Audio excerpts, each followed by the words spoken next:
Allez, aujourd'hui, le travail d'aujourd'hui d'Eric Thailand, c'est avec mon ami Poyalat et un ouvrier.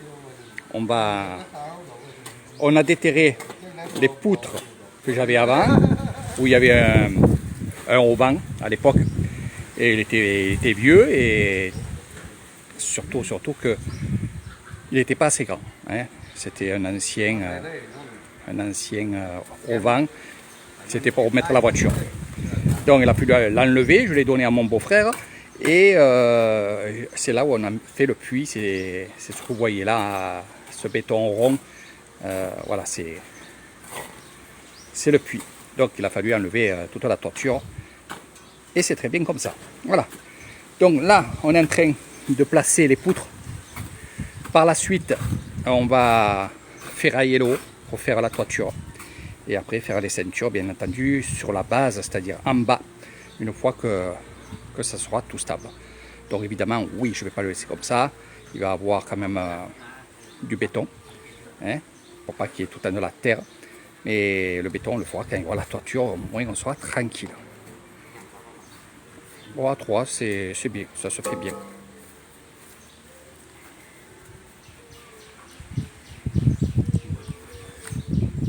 Donc les poutres font de 3,54 m à 4,50 m.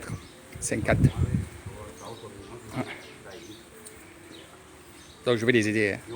Et là c'est pour vous montrer que même à 300 kg ça fait une poutre comme ça. Voilà. Donc on déplace les grandes. Parce que à l'époque j'avais que des grandes voilà, que des grandes poutres. Donc automatiquement il a fallu plus ou moins creuser la profondeur pour faire justement. Voilà, là on va faire la poutre là. Pour avoir la profondeur, pour faire la pente. Donc la pente va être dans la gouttière qui est ici. Donc l'eau va s'écouler ici. Voilà.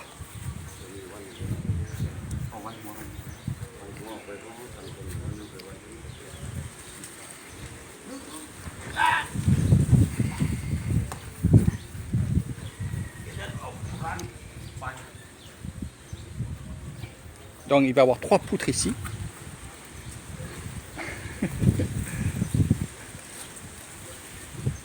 Celle là-bas, elle va aller là-bas, ainsi de suite.